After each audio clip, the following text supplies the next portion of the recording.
Hola, ¿qué tal? Un gusto saludarlos en una emisión más del podcast de la Universidad del Noreste, UNE Saludable.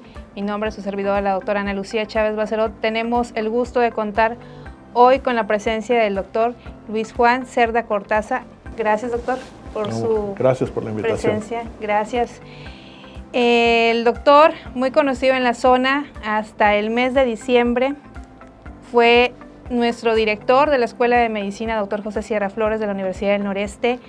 Me gustaría que pudiera comentar cómo fue que toma la decisión de cerrar este ciclo en su carrera, si pudiera compartirnos un poco más, doctor. Sí, primero que nada, muchas gracias por la invitación.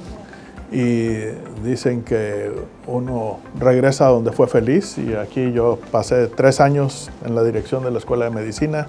Fue una etapa muy bonita de mi carrera profesional. El ser director de una escuela de medicina siempre es un honor y un privilegio. ¿Por qué dejé la actividad de la dirección? Pues porque así tiene uno que cerrar ciclos, creo yo. Yo cerré hace algunos años el ciclo de ser jefe del servicio de cirugía del Hospital General de Tampico. Después me dediqué a la docencia, me hicieron la invitación para venirme a la dirección de la Escuela de Medicina, y creo que después de 3 años he logrado llegar a lo más alto de la docencia dentro de la medicina, que es ser director de una escuela de medicina. Y bueno, pues se cierra este ciclo ahora de la docencia, más de 35 años dedicado a dar clases, entre otras cosas. Y creo que es momento de hacerlo cuando uno está en plenitud, uno está todavía con salud y todavía con actividad profesional. Y ya los años siguientes me dedicaré exclusivamente a mi consulta privada, a la cirugía, que es mi pasión, y es a lo que vamos a estar los siguientes años. Pero siempre muy feliz de haber pasado por esta etapa dentro de la Escuela de Medicina. Gracias. Doctor, ¿usted desde cuándo tuvo la idea de ser cirujano general? ¿Cuándo nació dentro de su formación de la licenciatura como médico? ¿Siempre fue, lo pensó, o fue hasta que llegó al internado? ¿Cómo fue? Fíjate que es algo que desde siempre, desde que empecé a estudiar medicina, siempre fue el gusto por hacer cosas más manuales, ¿no? Entonces, en el internado de pregrado creo que es donde uno toma las decisiones de hacia qué se quiere dedicar.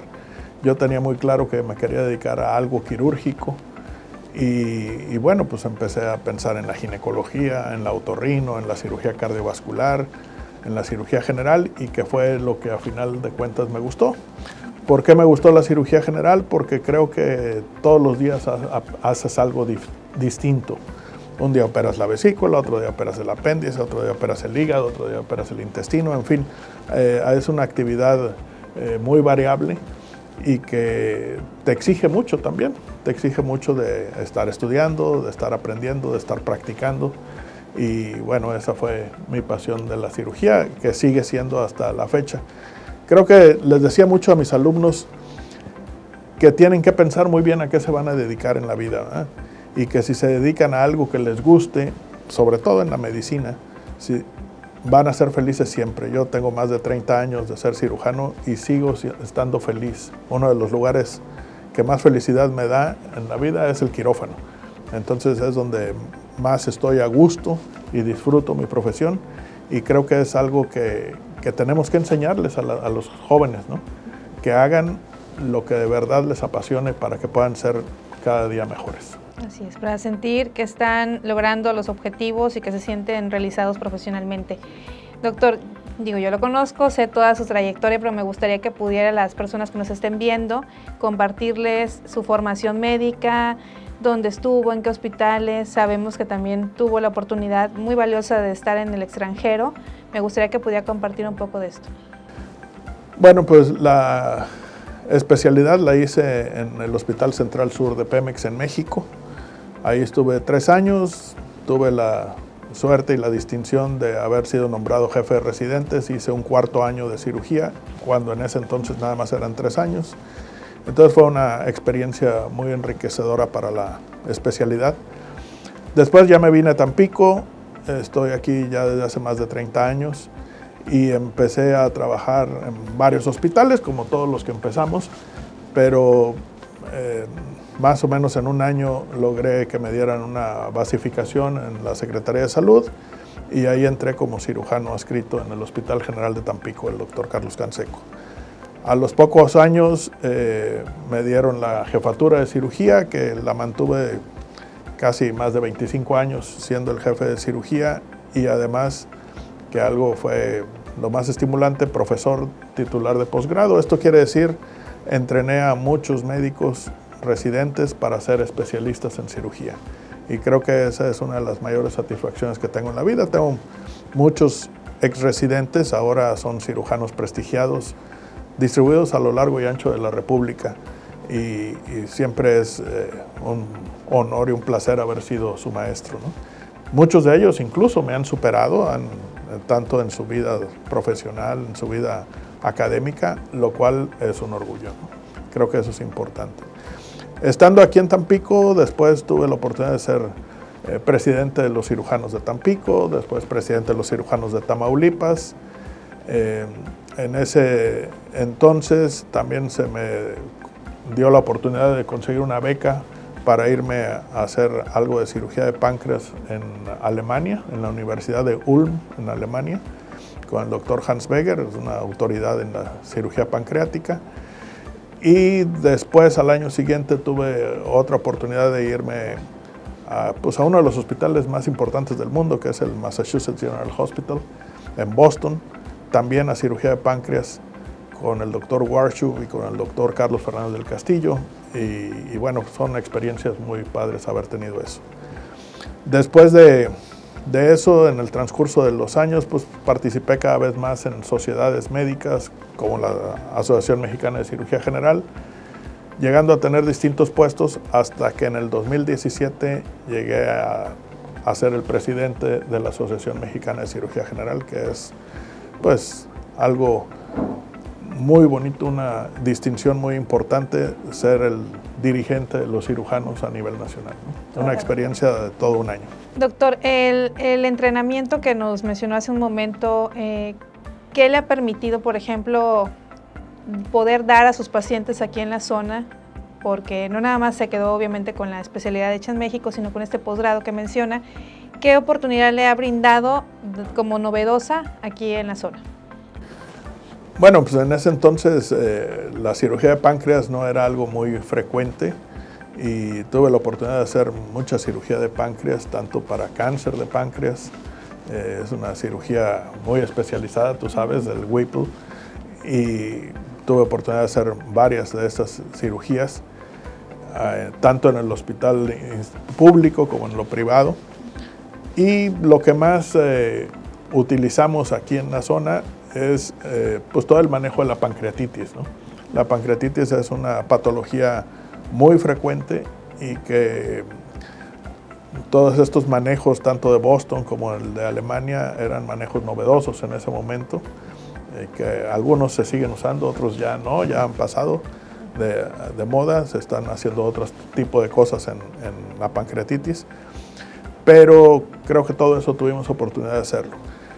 Una de las cosas que me enorgullece también es que en el Hospital General de Tampico publicamos muchas veces el manejo de la pancreatitis, lo llevamos a muchos congresos nacionales, tuvimos una experiencia de más de 350 casos en donde logramos bajar la mortalidad de la pancreatitis en un hospital de segundo nivel al 3%, que es un punto muy importante para ser un hospital de segundo nivel, ¿no? Sin ser un hospital de alta especialidad, se lograron los índices de mortalidad muy bajos. Doctor, de las patologías que un cirujano general como usted ve con esa especialidad, ¿cuáles son las más frecuentes que tiene oportunidad de atender? Digo, sabemos que son muchas, pero lo más frecuente, me gustaría que comenzáramos a abordarlas y de ahí poder dar recomendaciones a la gente. Bueno, yo creo que la pancreatitis es algo que se ve bastante. De hecho, en este momento tengo un paciente internado por pancreatitis. La mayor parte de las veces la pancreatitis es secundaria a problemas de la vesícula. cuando tienen piedras en la vesícula, lo cual se llama colecistitis litiásica, el término médico. Muchas de las ocasiones esta colecistitis o estas piedras en la vesícula se complican con pancreatitis. Entonces, por eso es que tratamos de decirle a nuestros pacientes que en cuanto se les diagnostique que tienen piedras en la vesícula, traten de operarse lo más pronto posible. No es una urgencia absoluta, pero siempre es mejor operarse en buenas condiciones, estando sano, estando todo controlado, que no sea una urgencia, y la resolución va a ser muy amigable, de alguna manera lo digo, porque se haría una colecistectomía laparoscópica, que es la cirugía de las que más hacemos los cirujanos generales, que es cirugía de mínima invasión. Entonces, eso estamos haciendo constantemente, colecistectomías laparoscópicas. En mi caso personal, todavía hay una técnica que se llama mini laparoscopía, que la diferencia es los puertos de abordaje que utilizamos normalmente son de 10 y de 5 milímetros. En la mini laparoscopía, yo por ejemplo, es un equipo especial que tengo y hacemos unos abordajes de 3 milímetros. Entonces, pues prácticamente en 1 o 2 meses no hay ni huella de la cirugía y los resultados son muy buenos. Entonces, esa es la cirugía quizá de las que más hacemos. Y los problemas de la vesícula pueden ser la pancreatitis o pueden ser la coledocolitiasis, que quiere decir que las piedritas avanzaron de la vesícula y se metieron al conducto biliar, que es lo que yo les digo a los pacientes. Lo primero es, si ya se diagnostican, antes de tener una complicación, opérense porque es más sencillo, la recuperación es muy rápida y demás. Cuando ya tienen una complicación, ya hay que hacer otros procedimientos. Procedimientos endoscópicos para sacar esas piedritas del conducto, o si es una pancreatitis hay que internarlos 4 o 5 días antes y después operarlos. Entonces, no nada más ponen en riesgo su salud, sino también ponen en riesgo sus finanzas, que eso es algo que también nosotros estamos tratando de cuidar de nuestros pacientes, ¿no?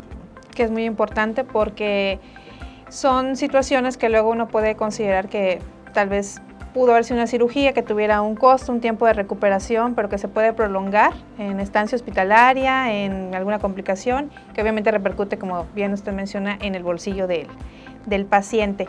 Doctor, ventajas y desventajas, por ejemplo, de la cirugía laparoscópica contra la cirugía de colecistectomía abierta. Bueno, pues creo que eso ya quedó bien demostrado, que la cirugía de mínima invasión es en este momento el gold standard.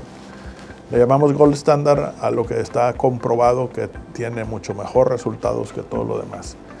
La cirugía laparoscópica, desde su aparición, que fue por ahí de los 90s, aquí en México, en 1989-90 se hizo la primera colecistectomía en México y de ahí vino creciendo. En la actualidad ya se hacen muchos procedimientos por laparoscopía y está demostrado que tiene muy buenos resultados.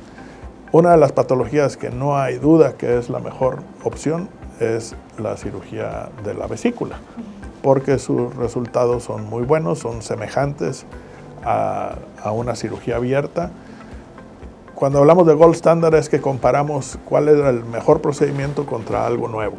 Y si esto nuevo imita o supera lo anterior, entonces le llamamos gold standard. Y la cirugía laparoscópica ya superó a la cirugía abierta, entonces por eso se llama gold standard. No en todas las patologías se ha logrado eso, aunque se puedan hacer, pero la vesícula no hay duda que la mejor opción es hacerlo por laparoscopía. Creo que ya ahorita incluso nuestros pacientes lo piden. Ya no es frecuente que alguien dude sobre la cirugía laparoscópica. Al inicio sí, la gente pensaba que abriendo podíamos ver mejor, lo cual realmente se ha demostrado que no es así. Vemos mejor ahora por laparoscopía porque tenemos una cámara dentro del abdomen y vemos con mucha precisión las estructuras y eso pues da mucha certeza, ¿no? ¿Es más frecuente que existan complicaciones en la cirugía abierta? Son distintas. La complicación más fuerte o más grave de la colecistectomía, o sea, de quitar la vesícula, es que pudiera haber una lesión de la vía biliar. Eso es la complicación más grave que existe. Y esa puede pasar tanto en cirugía abierta como en cirugía laparoscópica. Y eso no es tanto del procedimiento, más bien es de parte del operador, del cirujano, de la experiencia que tengan. Obviamente, si hay un cirujano que no tiene experiencia en cirugía laparoscópica, pues tiene más riesgo de causar una lesión. Por eso siempre se nos aconseja, y se nos aconseja a los jóvenes, por ejemplo, que no entren solos, entren acompañados con otro cirujano que tenga más experiencia, pues para que vayan ellos adquiriendo su experiencia, ¿no? No es tanto el procedimiento. La otra causa de lesiones es la gravedad del caso. Lo que decíamos, no es lo mismo operar a alguien de manera programada, en donde está en buenas condiciones, está incluso sin dolor, que ya no tiene en ese momento el cuadro agudo, a alguien que tiene un cuadro agudo, si es diabético, si tiene otras complicaciones. Entonces, por ejemplo, los diabéticos tienen más riesgo de que esto se complique y haga una cosa que se llama piocolecisto, que es que se llena de pus la vesícula. Eso es más frecuente en los diabéticos descontrolados. Y bueno, todas esas cosas tienen que ver con la posibilidad de que haya más complicaciones. Obviamente, mientras más tranquilo en su salud esté el paciente, los resultados son mucho mejores. Así es. La cirugía laparoscópica también es una opción para hacer una apendicectomía en este caso y algún otro tipo de cirugías, ¿verdad? Sí, las cirugías que son sin duda mejores, ya demostradas como gold standard, es, por ejemplo, la hernia hiatal, la funduplicatura se llama ese tipo de cirugía. Los pacientes que tienen hernia hiatal ya los operamos por laparoscopía y les va muy, muy bien. La apendicitis aguda, también idealmente hacerlo por laparoscopía les va mucho mejor. La diferencia de estos dos procedimientos, o de la hernia inguinal, que también, son sobre todo la experiencia que tenga el cirujano. O sea, si el cirujano no tiene mucha experiencia en esto, pues a lo mejor el resultado puede no ser tan bueno. Pero si ya tiene suficiente experiencia, hay que hacerlo por laparoscopía porque les va mucho mejor. Está bien demostrado que la recuperación es más rápida, se movilizan a las horas siguientes después de la cirugía, el dolor es muy controlable. Yo les puedo decir que, por ejemplo, casi todos mis pacientes a la semana que yo los cito para quitar puntos ya llegan sin analgésicos. Entonces, la mayor parte tienen una recuperación muy agradable, ¿no? Eso cambió. Cambiaron los paradigmas. A lo mejor tú no te acuerdas, porque eres muy joven, pero a nosotros nos enseñaban, cuando estábamos estudiando la especialidad de cirugía, había un dicho que nos decía, grandes incisiones, grandes cirujanos. Así nos enseñaron. Y teníamos que hacer heridas grandototas para poder explorar mejor. Y ahora es todo lo contrario. Si yo lo que aprendí que fueran grandes incisiones, grandes cirujanos, hacía una herida grandotota para quitar la vesícula. Ahora hago todo lo contrario, ¿eh? Ahora hago mini laparoscopía. Hasta yo mismo me sorprendo que como por un orificio de 3 milímetros puedo hacer esta cirugía. Pero bueno, es la tecnología, es el avance y en eso tenemos que estar actualizados. Cada día aparecen nuevas cosas. Cirugía laparoscópica también cada vez se hace más en el intestino, por ejemplo en cáncer de colon, en cirugías de ese tipo, que se pueden tener también muy buenos resultados si se tiene la experiencia adecuada, ¿no? Doctor, me gustaría que pudiera dar un mensaje a los alumnos, a los estudiantes de medicina que nos pueden estar viendo, porque sabemos, al ser una emisión dirigida con información para la comunidad en general, pero también sabemos que nuestros alumnos en muchas ocasiones están viendo este tipo de programas. Me gustaría que pudiera darles un mensaje, porque su experiencia es muy valiosa, su trayectoria, y a veces, tal vez, algún joven no vislumbra lo que puede llegar a pasar en su futuro, ¿no? Entonces me gustaría que pudiera darles algún consejo que pudiera dejarles un excelente mensaje. Claro, con mucho gusto, pero antes de eso quisiera darle un mensaje a la comunidad en general. En cuanto a esto de atenderse con un médico certificado, eso es muy importante. ¿Qué quiere decir certificado? Porque luego a veces la gente no sabe lo que significa esto. Los especialistas nos evalúan cada 5 años. Un ente que evalúa a todos los cirujanos en este caso, o a todos los cardiólogos, a todos. Y eso nos permite comprobar que estamos actualizados. Entonces, la medicina avanza día a día y lo que yo ahorita les estoy diciendo, lo que yo aprendí hace 30 años es totalmente distinto a lo que hoy hago. Y eso es evolucionar, eso es crecer. Y eso, la gente que no sabe de medicina, una de las cosas que tiene que saber es que hay una certificación para los especialistas. Cada 5 años tenemos que estar actualizados. Eso quiere decir que vamos a congresos, que asistimos a talleres, a cursos, en fin, y que estamos vigentes en las nuevas actualidades de la medicina, ¿no? Entonces, a nuestros pacientes, busquen siempre médicos certificados. Si pueden buscar también hospitales certificados o hospitales serios. A veces me dicen, ¿qué tan grave es mi cirugía? Bueno, pues la cirugía no es que sea grave, sino depende de las condiciones en las que operamos. Yo les digo a mis pacientes, es muy complicado cruzar la calle si vas fuera de tus sentidos, ya sea por alcohol, por drogas. Si cruzas la calle, la posibilidad de que te atropellen es muy alta.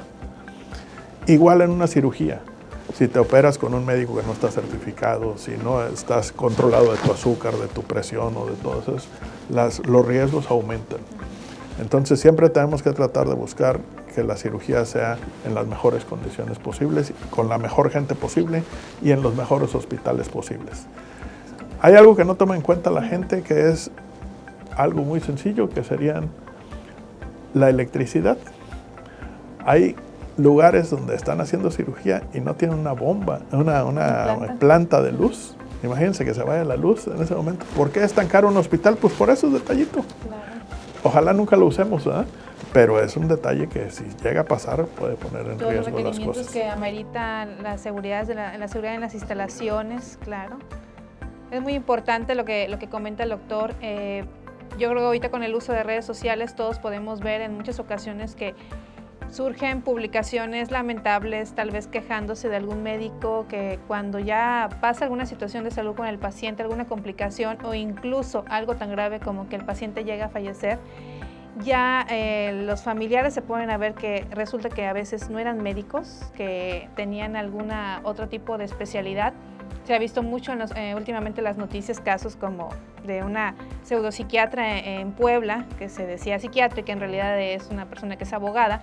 Pues últimamente ha sido muy común esto, ya se está dando a notar más en redes sociales y por eso es importante, antes de que pase todo esto, que se investigue al médico, que uno pueda consultar y tener la confianza y la seguridad que el médico, las credenciales que tiene son en realidad verdaderas y que tiene toda la capacidad para poder atender al paciente, ¿verdad? Incluso hay algo que se llama segunda opinión. O sea, si ustedes les van a hacer algún procedimiento, no es que duden del médico, no, pero también están en su derecho de pedir otra segunda opinión. Y entonces elijan al médico con el que se sientan más a gusto, con el que vean que está más capacitado y bueno, esa es una cosa importante. Ahora sí, la pregunta, nuestros alumnos, sí. perdón, sí, no, pero quería terminar ese detalle.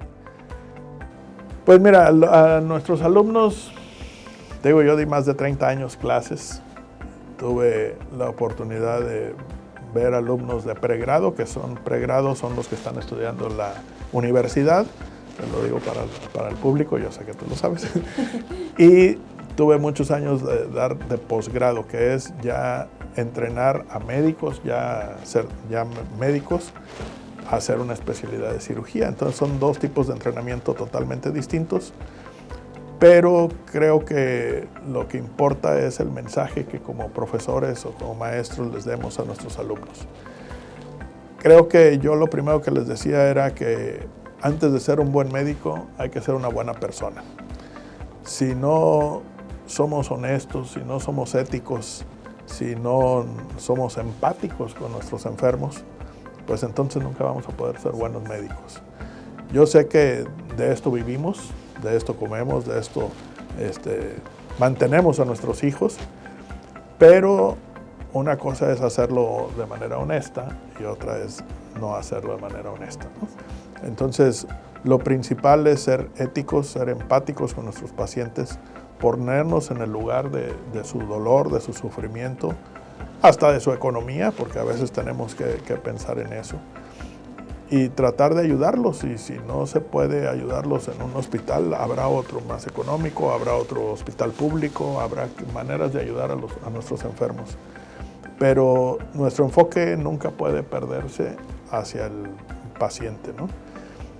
Entonces, yo a la gente joven, a mis alumnos, siempre les dije, traten de ser buenas personas antes de ser buenos médicos y apasionense con lo que hacen. Agárrenle gusto, agárrenle pasión a todo lo que hagan, sean felices en su carrera. Da mucha tristeza cuando ve uno a algunos médicos, compañeros, especialistas que se la pasan quejándose todo el tiempo. Digo, pues entonces, ¿por qué te quejas si eso es lo que tú decidiste hacer?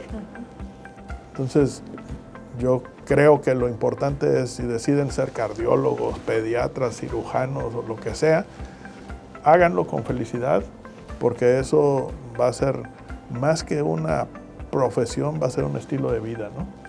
O sea, uno se acostumbra a lo que hace y lo goza. Yo, como te decía, uno de los lugares más placenteros para mí es el quirófano. Entonces, muchos pacientes llegan a veces a la consulta, es que estoy muy estresado con mi trabajo. Y digo, no, pues fíjate, yo no me estreso, mi trabajo es muy sencillo, nada más opero. Y entonces es una manera de cómo ves las cosas, ¿no? Y ahí la gente a veces le cae el 20, ¿no? Y dice, pues sí, cierto, pues sí es estresante su trabajo. Pues sí, pero no lo debes de ver estresante, lo debes de ver con gusto, con pasión y bueno, pues con responsabilidad. Entonces creo que esos son los mensajes que yo le dejaría a los médicos jóvenes, que sean muy responsables, que sean muy estudiosos, hay que seguir actualizándose día a día, hay que ser muy empáticos y hay que ser muy apasionados en lo que uno hace. Muchas gracias, doctor. Sabemos que nos falta tiempo para seguir platicando de más temas, hacer una charla amena como la que pudimos tener el día de hoy. Estamos muy agradecidos por contar con su visita. Me acuerdo que me dijo, antes de que me vaya, quiero grabar el podcast. Sí. Se nos fue, pero aquí está, ya logramos. Estoy de regreso. Sí, muchas gracias. Y bueno, les decía, el placer de ser cirujano es una plática que di alguna vez, por ahí está en YouTube, el que la quiera ver, porque eso creo que refleja parte de mi personalidad. O sea, yo tengo placer de ser cirujano y hay una anécdota ahí interesante que si alguien tiene interés lo puede buscar en YouTube. Buscan el placer de ser cirujano y ahí viene. Pero es esto, es la alegría, es el gusto de hacer lo que uno le gusta, lo que uno quiere, con ganas. Y pues pasan los años y sigo teniendo placer, ¿no? Claro. Muchas gracias, doctor. Muchas gracias a ti, Lucy, y muchas felicidades muchas además gracias por tu nombramiento. Sí, gracias. Ahora de secretaria académica de la Universidad del Noreste, y sé que vas a seguir engrandeciendo la Escuela de Medicina Dr. José Sierra Flores de la Universidad del Noreste. Muchas gracias, doctor. Y gracias a todos por habernos acompañado el día de hoy. Nos vemos a la próxima.